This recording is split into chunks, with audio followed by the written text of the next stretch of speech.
পীরগঞ্জে ৫ লাখ টাকা চাঁদা দাবি, নির্মাণ কাজে বাধা ও প্রাণনাশের হুমকির অভিযোগ।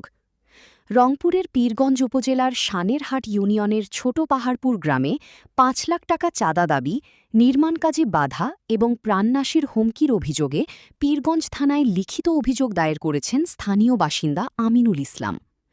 অভিযোগে বলা হয়েছে, একই এলাকার বাতেন মিয়া, বাদল মিয়া সহ অজ্ঞাত আরও ১০ থেকে ১১ জন তার কাছে ৫ লাখ টাকা চাঁদা দাবি করেন। চাঁদা দিতে অস্বীকৃতি জানালে তার ক্রয়কৃত জমিতে ইটের প্রাচীর নির্মাণ কাজে বাধা দেওয়া হয় এবং বিভিন্ন ধরনের ভয়ভীতি ও প্রাণনাশের হুমকি দেওয়া হয় বলে অভিযোগে উল্লেখ করা হয়েছে। ভুক্তভোগীর দাবি, গত ৬ জুলাই সকাল প্রায় ৯টার দিকে তিনি প্রাচীর নির্মাণের কাজ শুরু করলে অভিযুক্তরা সেখানে এসে কাজ বন্ধ করে দেন এবং চাঁদার টাকা দাবি করেন। এতে নির্মাণ কাজ বন্ধ হয়ে যায়। পরে তিনি পীরগঞ্জ থানায় লিখিত অভিযোগ দায়ের করে দোষীদের বিরুদ্ধে আইনগত ব্যবস্থা গ্রহণের দাবি জানান।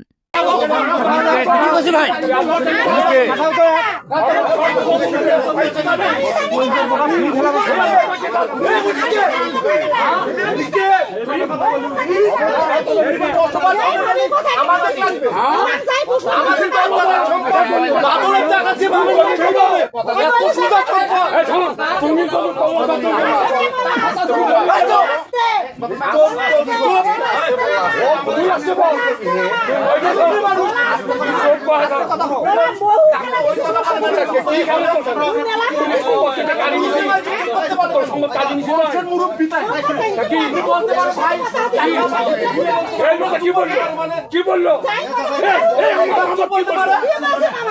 চুপ কর। কি বলছি?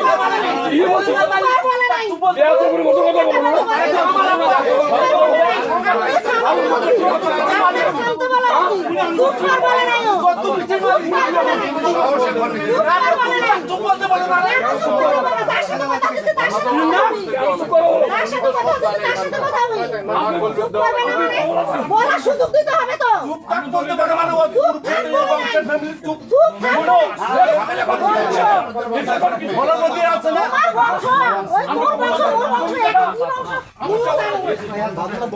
আমার বাবার নাম বলুন।